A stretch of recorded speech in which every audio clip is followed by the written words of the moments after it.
Mistress comes to steal the millionaire, but pregnant wife's one word sends her running. The opulence of wealth can hide many things, secrets, betrayals, and heartbreak that no amount of money can mend. Behind the sparkling chandeliers, elegantly laid out estates, and shimmering designer dresses lies a world in which cunning and deceit flourish just as easily as roses in a well-tended garden. This story delves into the hidden life of a millionaire couple whose gilded existence is torn apart by the arrival of a sly mistress on a mission. She's determined to steal the man, seize his fortune, and rewrite her own destiny. But she never anticipated the pregnant wife's unwavering strength or a single word that would send her running. Marcia Dupont sat beneath a glimmering chandelier in the grand foyer of an estate known throughout the city simply as Ravenwood Manor. The mansion was perched on a hill overlooking pristine lawns and a private lake. Its marble floors seemed to whisper with the footsteps of countless visitors, from wealthy industrialists to foreign dignitaries. Ravenwood's grandeur was rivaled only by the quiet rumors that circulated behind closed doors. The owners, Roland and Serena Blackwood, were not only among the richest couples in the country, but also deeply in love, or so the world was led to believe. For years, their marriage had symbolized unity, respect, and a sense of genuine partnership. Anyone who witnessed Roland escorting his pregnant wife, Serena, to philanthropic events believed that they were the picture of conjugal perfection. Serena's charm was legendary. In her mid-20s, with a radiant smile that could light up a ballroom, she had been the darling of countless gossip columns, always talked about for her good deeds and down-to-earth personality. Roland, a businessman with an empire spanning real estate, technology, and fashion, was usually described as calm and meticulous, with a strategic mind that had turned him into a self-made multi-millionaire before he turned 35. But behind the polished doors of Ravenwood Manor, storms were brewing. The carefully curated illusions of harmony were beginning to crack. Marcia Dupont, perched uncomfortably on an antique chair in that magnificent foyer, was a harbinger of that storm. She was an unfamiliar face at Ravenwood. No one quite knew how she had managed to secure an appointment, nor did they fully grasp her intentions. Yet she was welcomed with the courtesy extended to any visitor of status, if only because of the rumored connection she had to Roland. Marcia ran her fingers over a small diamond pendant around her neck, an inheritance from a grandmother she'd once adored. It was the only genuine piece of luxury she owned. Everything else had been purchased on credit, or borrowed from acquaintances with better fortunes.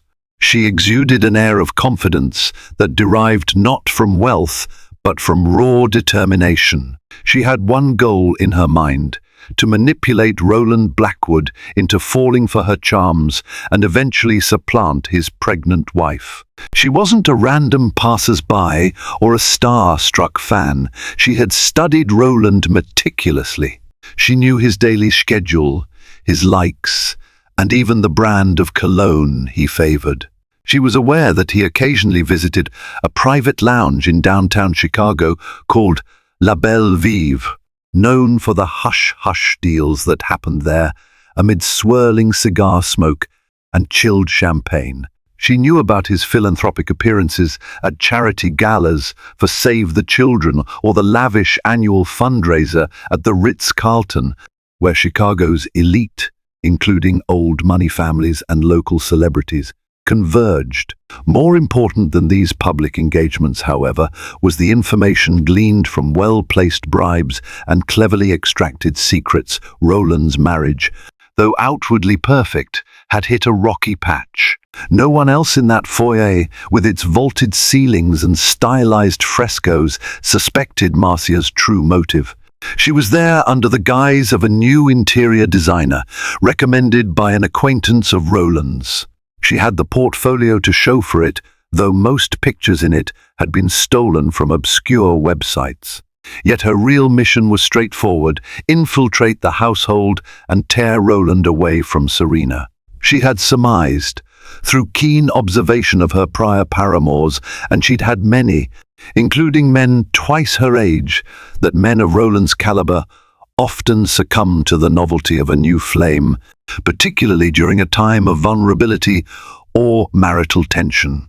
As she awaited the man of the house, she ignored the antiques around her, the gilded chairs, the carved mahogany tables, and the million-dollar paintings. Her eyes were fixed on the future, her future as a millionaire's partner, an existence of champagne brunches, weekend getaways by private jet, and a flamboyant sense of security. She had no qualms about sabotaging another woman's life to get there. Serena's pregnancy was merely an inconvenience, if anything. Marcia had grown up in modest circumstances. After her mother's death, she'd bounced between foster homes, learning to fend for herself at a young age. The injustice of that life shaped her into a cunning survivor. Wealth was her passport out of fear, out of instability, and she would do whatever it took to acquire it. She had become adept at lying, at performing any role necessary in the game of seduction. Now, with the biggest target of her career, she was determined to outdo herself. The double doors finally swung open, and Roland Blackwood emerged from his study. He was tall, with an athletic build, his hair immaculately groomed, and his presence emanating an understated confidence. Despite his aura of composure, there was a curious flicker in his eyes when he saw Marcia. He wasn't entirely sure what had brought her here, but he was a man who never turned away a conversation that might yield new business or creative synergy. Little did he know, he was about to feed the serpent that would threaten to strangle his marriage. "Thank you for coming," Roland said politely, extending his hand. "I've been told you have some interesting ideas for refurbishing Ravenwood." Marcia's lips curled into a practiced, demure smile. "It's an honor, Mr. Blackwood. I've admired Ravenwood from afar, and I have some concepts that might capture its history while adding a fresh elegance." At that moment, neither of them could imagine the labyrinth of lies, manipulation, and heartbreak that would follow. Nor could they sense the untapped strength within Roland's pregnant wife, Serena, who would refuse to let her life be shattered without a fight. And in the darkest hour, when secrets came to light, one word from Serena would be all it took to unveil Marcia's deceptions and leave her scrambling for the exit, battered by the unrelenting force of karma. Serena Blackwood sat in the estate's sunroom, gazing out onto the manicured gardens and the gentle ripples on the lake. She was halfway through her pregnancy, her figure now visibly round and glowing. Her schedule had been quiet for the last month, as she had reduced her public appearances to focus on her health and the health of her unborn child.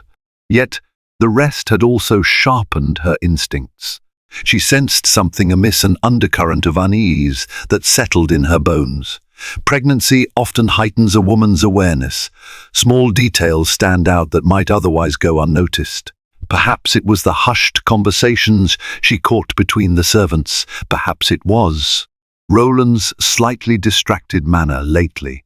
When she asked him about his day, he would respond with facts and figures, but the warmth in his voice was muted.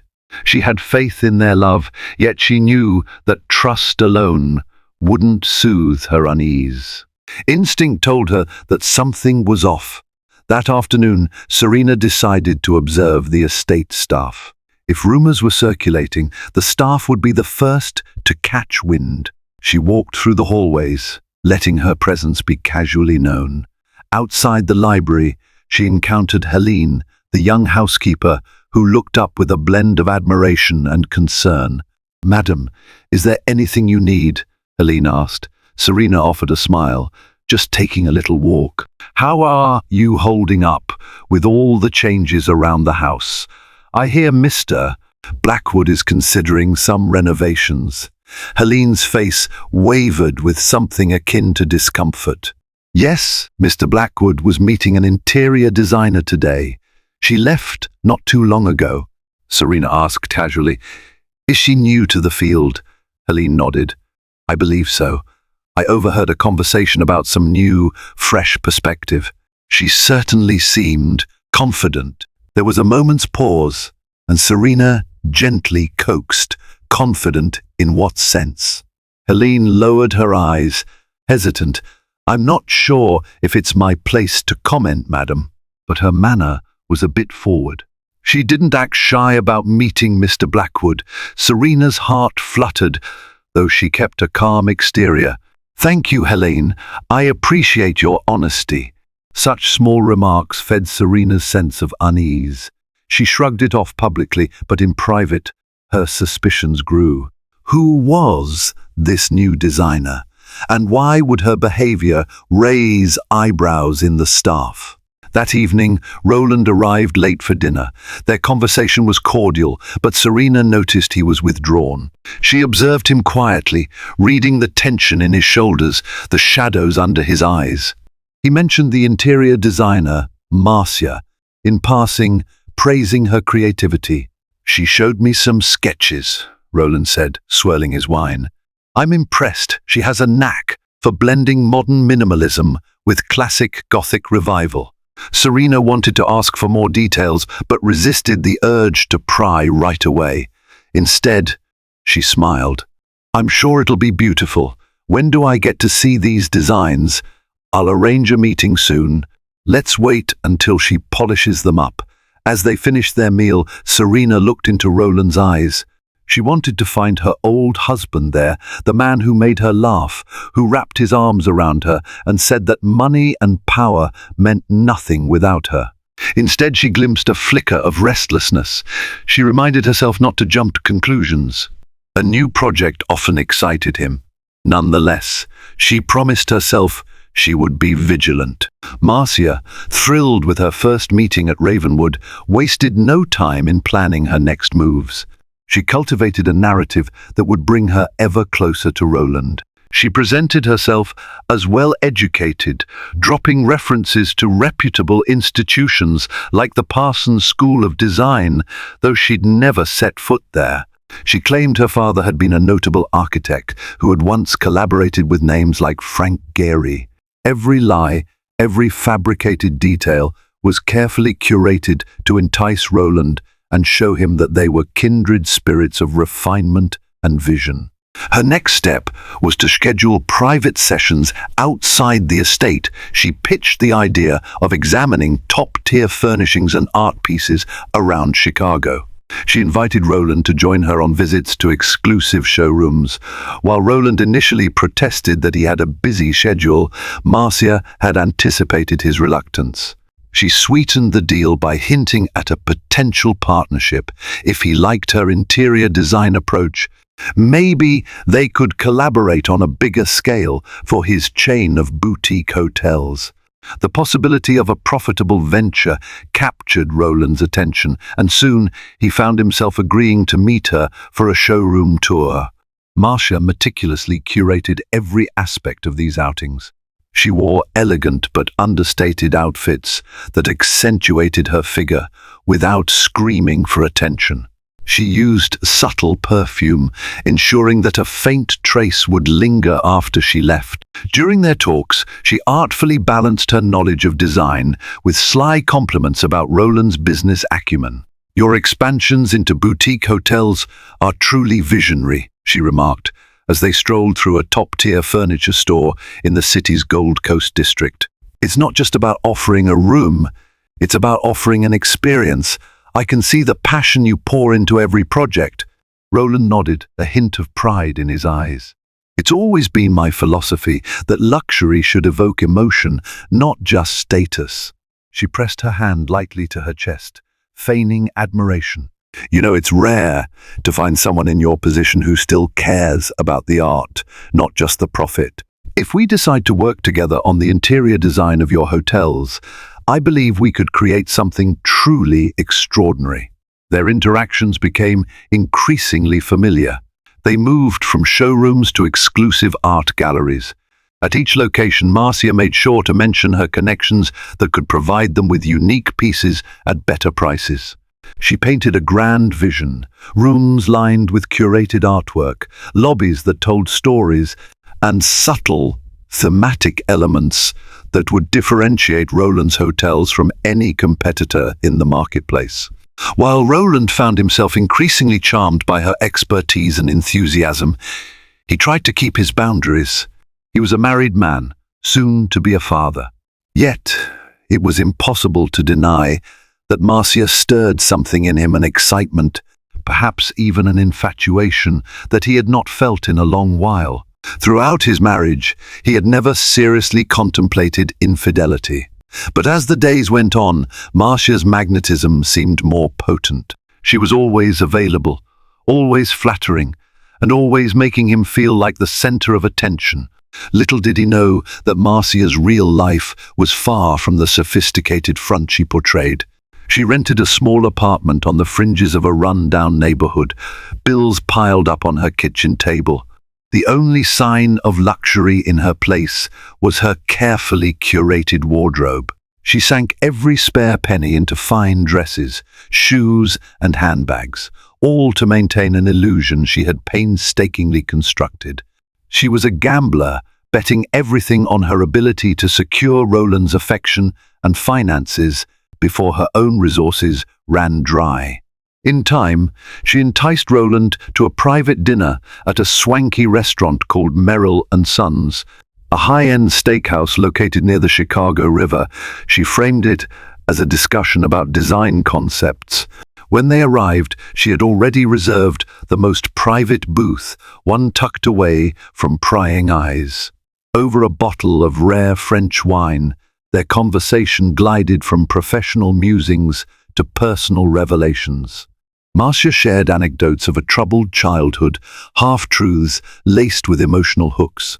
She cast herself as a survivor of adversity, fueling the notion that she was a strong, independent woman who just needed a mentor, an ally, or something more. Roland found himself touched by her stories, his empathy clouding his judgment. He didn't notice how her hand occasionally brushed his across the table, nor did he fully register the longing glances she directed at him. He was enthralled. During a quiet moment, Marcia leaned forward, her voice dropping to a near whisper. "You know, Roland, I've never met anyone who balances drive and compassion like you do," she said, letting her gaze linger on him. "Most wealthy men I've known are cold and mechanical, but you're different." He felt a surge of pride, but it was tainted by guilt. He was married, and his wife was pregnant with his child. Even so, he didn't reject Marcia's flattery. Instead, he rationalized that this was just harmless socializing with a potential business partner. But Marcia sensed that she was close to reeling him in. Every passing day she spent with Roland built an emotional bridge between them. His confidences, frustrations, and hopes were all gently siphoned by her. Still, she knew that the real obstacle was Serena. The thought of his loyal, beautiful wife, pregnant with his child, made Marcia bristle. She knew Serena was loved by the city's elite and fiercely admired by Roland's employees. If she wanted Roland to herself, she needed to erode the foundation of his marriage from within, ensuring that even the slightest crack she widened would become impossible to repair. Serena noticed the late nights. Roland no longer came home at the usual hour, often blaming meetings or client dinners. When she asked about the details, he offered brisk answers. Part of her wanted to believe that her husband was simply preoccupied with work. However, certain inconsistencies began to accumulate. Unfamiliar perfume clung faintly to his suit jacket. Text messages arrived at odd hours, prompting him to silence his phone discreetly. Shadows of doubt grew in Serena's mind, pushing her to consider the unthinkable. Was Roland seeing another woman? She tried to reason herself out of suspicion. Roland had never before given her a reason to doubt his fidelity. In fact, one of the qualities that had drawn her to him was his unwavering devotion.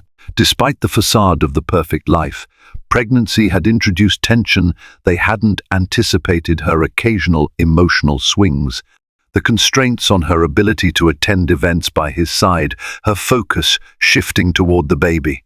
Perhaps these changes weighed on him more than she realized, but the possibility that there might be someone else haunted her. She decided it was time to put her investigative instincts to work. She reached out to a close friend, Danielle, who was well connected in the social circuit.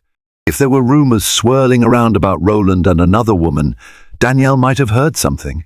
They met for brunch at a chic cafe known as Le Petit Amour, a place frequented by business executives and socialites. Danielle arrived, air kissing Serena on both cheeks before settling in. After ordering coffee and a tray of pastries, Serena cut to the chase. "I need to know if there have been whispers about Roland," she said, trying to sound casual but failing to hide her anxiety. Danielle paused, searching Serena's face. "I have heard something, but I didn't want to believe it. It's a rumor that Roland's been seen with a younger woman. They've been spotted at a few galleries, a furniture showroom. I thought it was just business." Serena closed her eyes briefly, her heart pounding. "A new interior designer, right?" Danielle nodded. "Yes, that's the one, Marcia Dupont. She showed up out of nowhere, and she's been flaunting her connection with Roland to certain people around town. But it could still be purely professional, Serena." Serena swallowed hard, her appetite gone. "I want to give him the benefit of the doubt, but something feels wrong. And I'm scared." Danielle reached across the table, squeezing Serena's hand. "I'm here for you, no matter what. If you want, I can tap into my network to see what else I can find out. But be careful. I don't want you stressing yourself. Your health and the baby come first." Serena nodded, tears threatening to well in her eyes. "Thank you, Danielle. Please, let me know if you hear anything else." She returned to Ravenwood Manor with her emotions swirling. On one hand, she deeply cared for Roland and their unborn child. On the other, she felt she couldn't ignore the signs. She decided that, for now, she would gather information discreetly, hoping that her worst fears would not be realized. That night, after dinner, Serena proposed they spend some time together, but Roland politely declined, citing fatigue. She suggested a quiet stroll by the gardens, a nightly ritual they once cherished. He hesitated before finally agreeing. As they walked under the moonlit sky, Serena tried to gently open him up. "You've been so busy lately, Roland. I miss you," she said softly, her voice laced with vulnerability. He looked away, guilt flashing in his eyes. "I know, Serena. I've just got a lot on my plate with these new projects." She nodded. "I understand. But please don't shut me out. I want to support you." Roland forced a smile. "I appreciate that." Yet something in his tone sounded hollow. Serena decided not to press further that night. She recognized his unease and suspected that a direct confrontation would only drive him away. Yet she also sensed a fleeting glimpse of guilt and conflict in him, a sign that perhaps the situation was not too far gone. If she could speak to Roland openly, if she could remind him of the love they had built, maybe she could salvage their marriage before it crumbled. Marcia was not the type to sit back and wait for destiny to unfold. She believed in orchestrating her own fate. As Roland's attention toward her grew more evident, she began to escalate her tactics. She arranged dinners under the pretense of reviewing design plans. She invited him to exclusive events that she claimed would be beneficial for his business network. Under the soft glow of candlelit tables or amid the pulsating energy of high society galas, she inched closer and closer into his personal space. One evening, she hosted a small gathering at her rented apartment, branding it a design preview night. She lured Roland by promising that a few renowned designers and potential investors would be in attendance. In truth, she only managed to fill the cramped space with a few acquaintances posing as guests. She dressed her apartment in borrowed decor, ornate centerpieces, plush throws, and expensive-looking rugs. All illusions curated for Roland's eyes. When Roland arrived, he was struck by the sophistication she had conjured. The low light, the carefully selected music, and the enticing aroma of catered hors d'oeuvre created an atmosphere that felt both intimate and seductive. A handful of people mingled, sipping champagne, but Roland noticed the staged nature of it all. Still, he was intrigued. He recognized her resourcefulness. She had turned a modest space into something special. Midway through the evening, Marcia found a moment to draw Roland aside. She handed him a flute of champagne, tilting her head so her hair fell gracefully over her shoulder. "So, tell me," she said, her voice low, "am I living up to the expectations of this partnership?" Her proximity, the sparkle in her eyes, the subtle perfume. Roland felt a jolt of conflict. His rational mind screamed that he was treading dangerous waters. Yet his heart thudded with an addictive rush of newness. He told himself it was simply excitement about a promising collaboration, but deep down, he knew it was more. He cleared his throat, stepping back slightly. "You're quite impressive, Marcia. I have to admit that." She leaned closer again, feigning interest in a painting on her wall. "I believe we both have the potential to do amazing things, Roland." He sipped his champagne and felt his phone buzz in his pocket. He glanced at the screen. It was Serena. A pang of guilt made him tense. He wondered what his pregnant wife was doing, likely at home, resting, perhaps waiting for him to return. He thought about ignoring the call, but decided to answer in a corner, away from the crowd. "Hey, honey," he said, trying to sound casual. "Is everything all right?" Serena's voice was soft, tinged with concern. "I'm fine. Just wanted to see if you'd be home soon." "You didn't mention a meeting this late." Roland glanced over at Marcia, who watched him intently, her eyes scanning him like a predator reading prey. "I'm at a design preview event," he said, his voice cracking with forced calm. "It came up last minute. I'll be home soon." He ended the call and stared at his reflection in a window. He barely recognized himself clutching a glass of champagne in some woman's apartment, feeling the gravitational pull of infidelity. He knew a line existed, and he was quickly nearing it, if not stepping over it already. Marcia approached, an unreadable expression on her face. "Everything all right?" she asked in a tone that was deceptively gentle, yet coiled with tension. Roland nodded numbly. "Yes, just my wife checking in." She gave him a look that dripped with calculated sympathy. She must be so worried, being pregnant and all. It can't be easy. He tensed, unsure if he detected a veiled taunt. "No, it's not easy for her. That's why I should probably head back soon." Marcia didn't argue. Instead, she brushed a hand over his shoulder in a fleeting gesture of comfort. "Of course. We'll have more time to finalize details next week." He left feeling an intense swirl of emotions, arousal, guilt, curiosity, shame. Marcia was adept at leveraging just the right blend of seduction and professional courtesy, leaving him with no definitive excuse to cut ties. He rationalized that he was too invested in the design project to sever things abruptly. Moreover, a voice inside him admitted a truth. He didn't want to let her go yet. With each day, Serena grew more certain that something was amiss. Roland's mood swings were increasingly stark. Sometimes he was overly attentive, as though compensating for a hidden guilt, and other times he was distant, lost in his own world.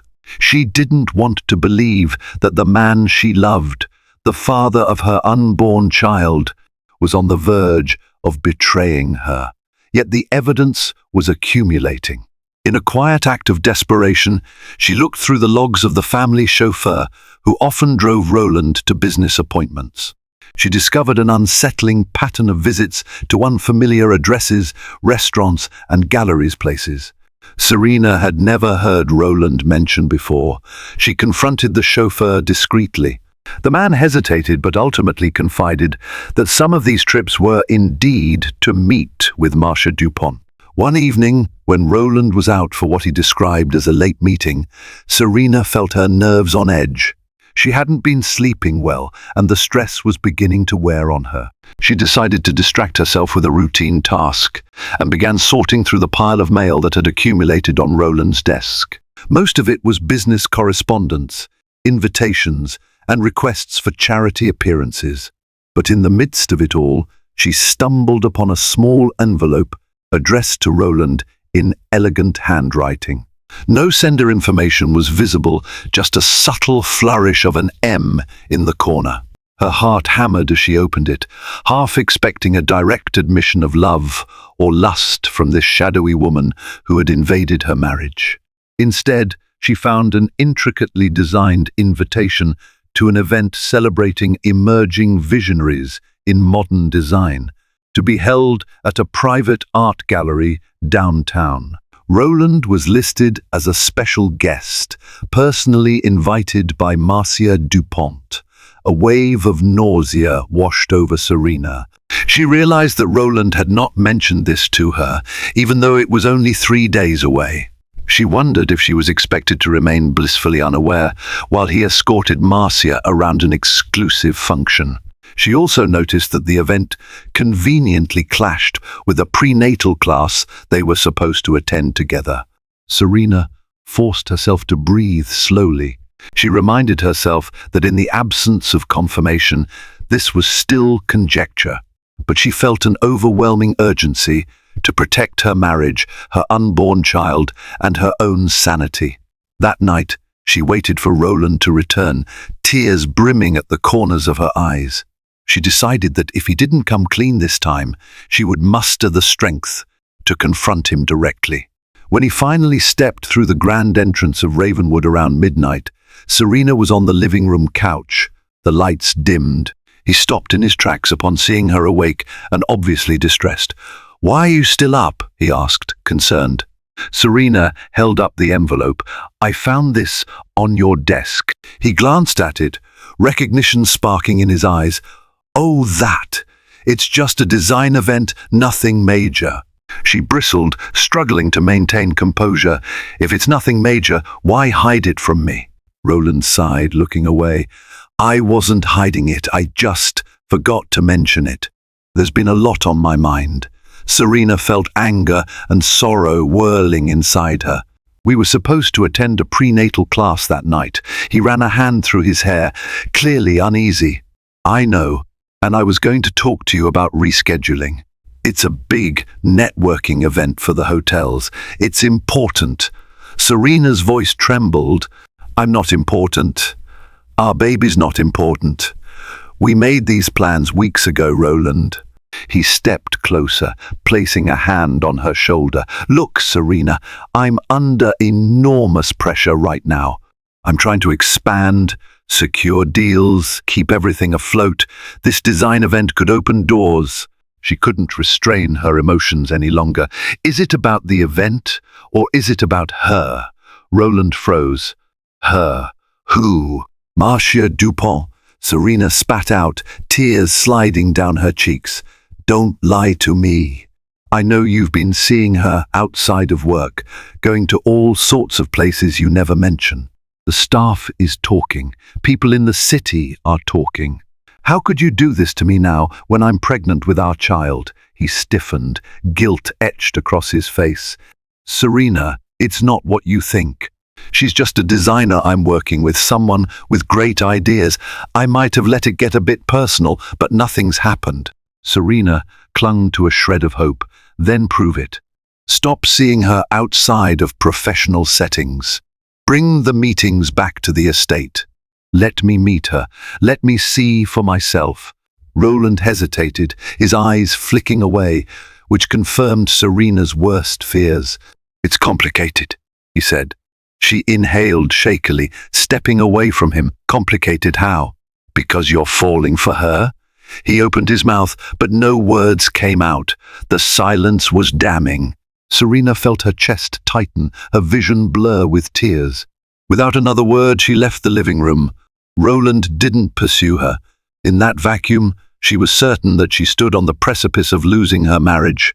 Yet a part of her clung to the strength she had always treasured within herself. She thought of her unborn child and vowed that she would not go down without a fight. Determined not to cower, Serena decided she would attend the design event unannounced and face the situation head-on. She informed Danielle of her plan, who insisted on accompanying her. On the night of the event, Serena donned a sophisticated black gown that gracefully draped over her baby bump. Though she was well into her second trimester, her posture and composure radiated confidence. It was important for her to appear strong for herself and for her child. Danielle helped her navigate the crowd of well-dressed patrons at the private gallery. The space was filled with contemporary art pieces, each with a minimalist yet provocative flair. She spotted Roland near a makeshift stage, dressed in a tailored suit, sipping champagne. By his side, laughing at something he said, was Marcia Dupont. Her figure was wrapped in a shimmering silver dress, the plunging neckline leaving little to imagination. She had the demeanor of someone who felt wholly entitled to Roland's attention. When Roland noticed Serena, his eyes widened and he nearly dropped his glass. Marcia followed his gaze, her posture stiffening. The moment felt electric, as though every person in the room sensed a tectonic shift. Serena approached calmly, Danielle by her side. With a courteous nod at Marcia, she addressed Roland. "I thought I'd come see these emerging designs myself. After all, Ravenwood is my home, too." Her tone was controlled, but it held a razor's edge. Roland struggled to smile, obviously rattled. "I didn't expect you here." Marcia stepped forward, attempting to exude confidence. "Serena Blackwood, I presume. I've heard so much about you." Serena offered a tight smile. "Yes, and I believe you're the designer who's been working closely with my husband." "Quite closely, from what I hear." Marcia returned the smile, though her eyes were chilly. "Roland's been kind enough to involve me in his expansion projects. I'm honored to have his trust." Serena's heart pounded. He's a trusting man indeed. Danielle sensed the tension and tried to diffuse it by nodding to the gallery's art pieces. "Why don't we admire some of the featured designs while we chat? After all, this event is about modern vision." Roland exhaled, relieved that the momentary standoff might be cooling. He gestured to a series of sketches mounted on the wall. "These are some proposals for boutique hotel interiors," he said, addressing Serena. Marcia designed them. Serena examined the sketches carefully. They were indeed impressive, clean lines, elegant color palettes, furniture that combined comfort with an avant-garde aesthetic. But she also recognized the intangible elements that Marcia had used to wedge herself into Roland's life. She recalled an old adage, "The devil often comes dressed as beauty." She turned to Marcia, measuring her words. "Your work is lovely. I can see why Roland values your input." Marcia's smile widened, though the corners of her lips quivered with a certain tension. "Thank you. I put my heart into every detail." Serena was about to respond when a sleek, well-dressed woman took the stage. She welcomed the attendees and began describing the significance of the new wave of interior design. As the crowd turned its attention to the speaker, Roland gently guided Serena aside. Concern knitted across his brow. "You shouldn't be here in your condition. There's a lot of standing, and the place is crowded," he said in a low voice. Serena lifted her chin. "I am perfectly capable of standing for a while, Roland. And this is a public event, isn't it? I want to be involved in what you're doing." He sighed, guilt flickering in his gaze. "Let's not make a scene, okay?" She looked at him with sadness. "Then don't give me reasons to." Before Roland could respond, Marcia swept over, joining them. She flashed a disarming smile.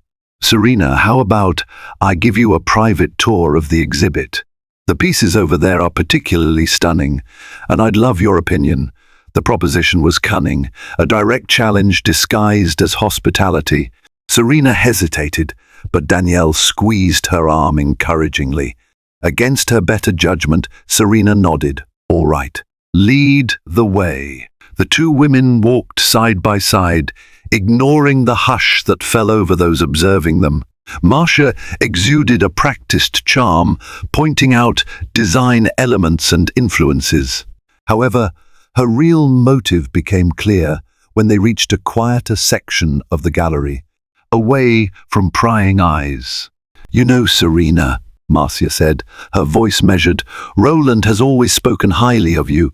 He respects you a great deal, and I respect what you two have built together." Serena bristled.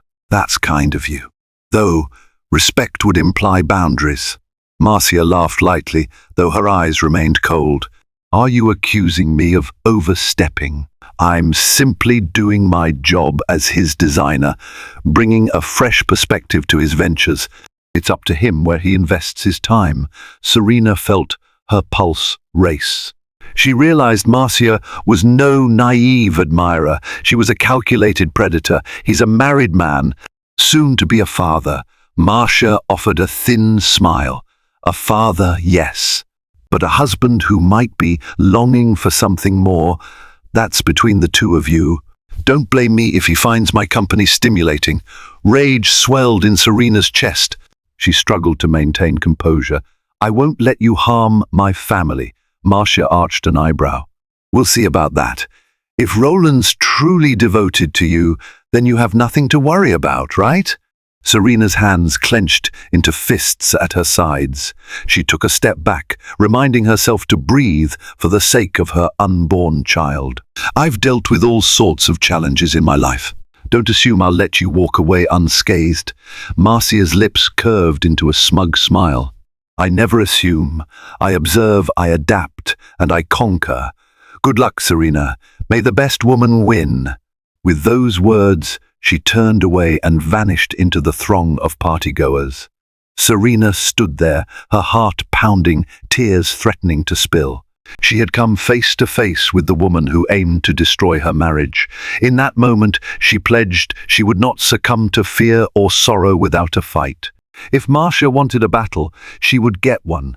Marcia wasted no time intensifying her hold on Roland. She arranged private design dinners, claiming they'd help finalize his boutique hotel plans. In reality, each meeting grew more intimate under dim lights and soft music. One night, she invited him to a design preview at her apartment, a cramped space cleverly staged with borrowed decor. Roland noticed the forced elegance, but felt a strange mix of excitement and guilt as Marcia showered him with attention. Midway through, Serena called, anxious about his late-night absence. Guilt tore at him. He felt he was crossing a line but couldn't pull away. Marcia, standing close, pretended concern for his pregnant wife while reminding him of their unmatched creative synergy. Her calculated charm overwhelmed his better judgment. Torn between loyalty and desire, Roland left feeling ensnared, too wary to continue yet too intrigued to stop. The main sitting room of Ravenwood was prepared for a formal presentation of Marcia's design proposals. Serena watched from a distance as staff arranged fabric swatches and design boards on a polished table. When Marcia arrived exuding confidence in a tailored outfit, Serena forced a polite greeting, while Roland hovered nearby, tense but determined to see this through. Marcia's presentation was polished and professional, though she seemed to address Roland more than Serena. Each subtle touch on his arm and the pointed glances in his direction fueled Serena's suspicions. At the end, Serena calmly began questioning Marcia's credentials, mentioning inconsistencies in her education and previous work. Marcia grew visibly uncomfortable, but managed to explain it all away. Sensing the growing strain, Roland tried to steer the meeting back on track, but the atmosphere was already charged. Serena refused to let Marcia sidestep her questions. This was her home, after all, and she would protect it. When the meeting finally ended, Marcia packed her portfolio with a tight smile, leaving behind an undercurrent of hostility. Alone with Roland, Serena confronted him about the tension. He insisted nothing was going on, but Serena saw the flicker of uncertainty in his eyes. The lines were now drawn, and she resolved to stand her ground. If Marcia's flirtation was the first strike, Serena was more than ready to defend her marriage right there at Ravenwood, where it all began. Days turned into weeks, and Marcia continued to weave her web. She and Roland collaborated on multiple design proposals, even traveling to a neighboring city to inspect potential sites for expansion. Their interactions grew bolder, and rumors spread that they were booking joint hotel rooms during these trips. Serena could no longer deny that the situation had spiraled out of control. She realized that if Roland was unwilling to protect their marriage, she had to protect herself and her child. In secret, Serena contacted an old friend who was a private investigator. She provided him with all the suspicious details about Marcia, from her questionable educational background to her rumored debts. It took time, but eventually he compiled a damning dossier. Marcia had a history of targeting wealthy men, ingratiating herself under various pretenses, sometimes as a business consultant, sometimes as a designer, occasionally even as a life coach. She had left a trail of broken relationships, lawsuits, and bankruptcies in her wake. Yet she was always elusive enough to avoid legal culpability. The investigator also discovered she was dangerously in debt to unsavory lenders, using each new victim to bail herself out. Armed with this knowledge, Serena was determined to expose Marcia, not only to Roland, but to others who might be at risk.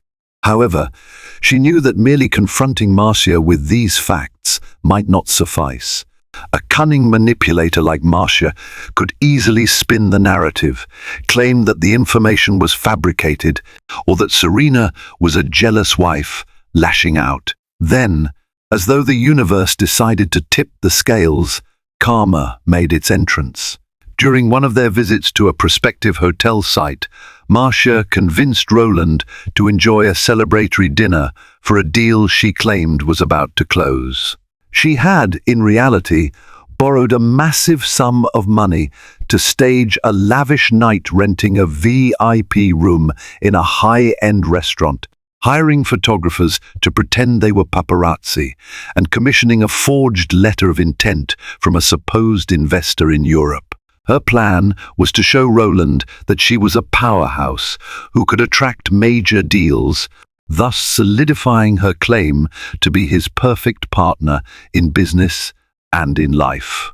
However, the lenders who had fronted her the money decided they wanted immediate repayment. That same night, as Marcia and Roland laughed over expensive champagne, two intimidating men arrived at the restaurant.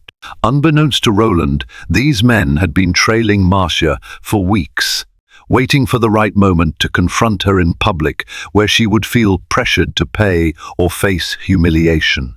"Miss Dupont," one of the men said, sidling up to their table. "We need to talk." Marcia's face went pale. Roland, startled, looked up. "Is there a problem?" The second man eyed Roland dismissively, addressing Marcia directly. "You owe a substantial sum, Miss Dupont." "Time's run out." Embarrassed and angry, Marcia tried to hush them. "This is not the place." "I'll get you the money soon." The men exchanged a cold glance. "You've said that before." Roland stood, attempting to regain control. "Gentlemen, let's handle this civilly." They stared him down. "This doesn't concern you, Mr. Blackwood. This is between us and Miss Dupont." The restaurant's well-heeled patrons began to notice the commotion. Marcia, panicked, begged Roland to pay off the men on her behalf, promising she would repay him once her investor funds came through. Realizing that he was now entangled in a scandalous scene, Roland hesitated, but he had come too far to back out gracefully. Against his better judgment, he wrote a check to settle Marcia's debt, much to the men's satisfaction. Once they left, Roland turned to Marcia, appalled. "What in the world have you gotten yourself into? Who are these people?" Marcia fumbled for an explanation, tears in her eyes. She concocted a tale of short-term cash flow issues and a big European deal that was due to finalize any day now. She painted herself as a victim of circumstance, professing gratitude for Roland's kindness. Yet, seeds of doubt finally rooted in Roland's mind. This was all too suspicious, too shady, and he realized how precarious his situation had become. Still, Marcia had a stranglehold on his emotional vulnerability. He felt partly responsible for her. He rationalized that once the big deal materialized, everything would be fine. But karma wasn't done yet. The next morning, Roland returned to Ravenwood. His eyes were heavy with exhaustion, and he looked visibly shaken. Serena took one look at him and sensed that something dramatic had occurred. She debated whether to confront him with the dossier on Marcia right away or to see if he would come clean on his own. They sat down in the breakfast nook, the aroma of fresh coffee hovering between them. Serena steeled herself. "Roland, we need to talk," he exhaled, nodding wearily. "I know." Before he could continue, Serena laid the investigator's file on the table. "This is about Marcia. You need to see what she's done in the past and what she's been doing now."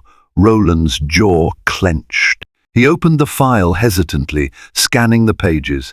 Photographs, bank statements, and testimony from past victims formed a mosaic of deceit. With each new revelation, his face twisted between shock and anger.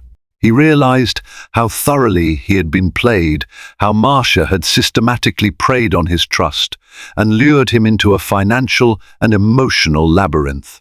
"Where? How did you get all this?" he asked, voice trembling. Serena answered calmly, "I hired a private investigator. I needed to know who this woman was and how dangerous she might be." Roland shut the file, burying his face in his hands. Guilt and shame warred within him. He had nearly thrown away his marriage for a carefully orchestrated illusion.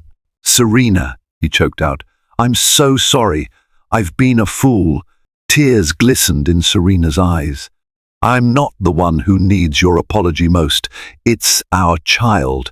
But I accept it if you show me you mean it. If you're willing to cut her out of our lives immediately." He swallowed hard. Yes, of course. I'm done. I'll call off any business deals, block her number, do whatever it takes." She exhaled, relief flooding her.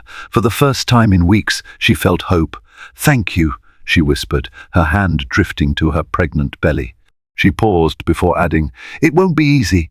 She may try to manipulate you again, or threaten you with blackmail, but we'll face it together."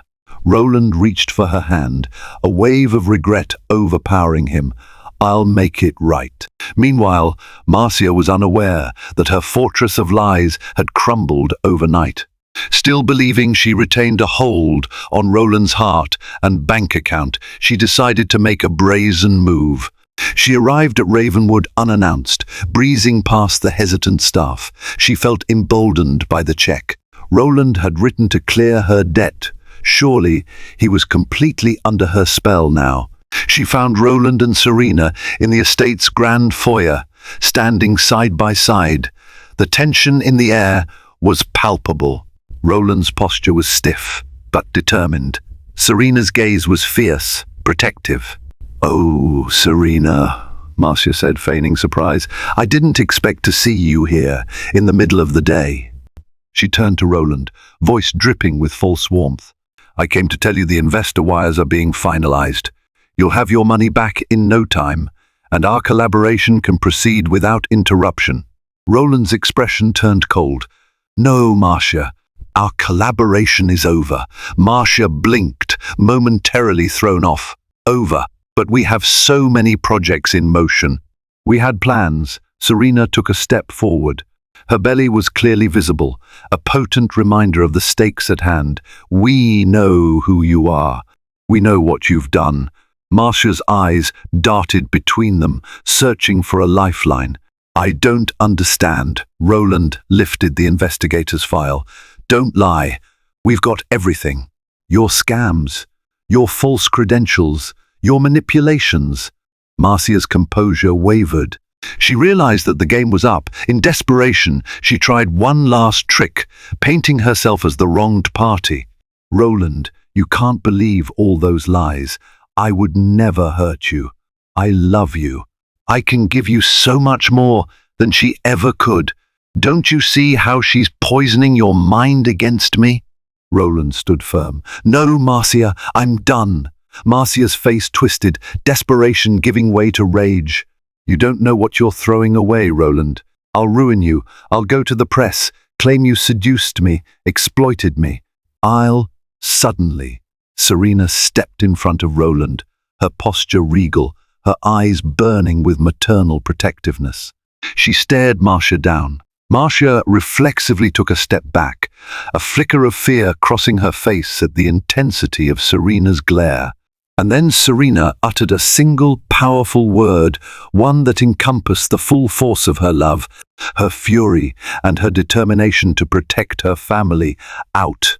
It was not a shout, not a request, but a command. One syllable that carried the weight of a woman who would no longer be victimized, a soon-to-be mother who refused to let her child's father be ensnared by a predator.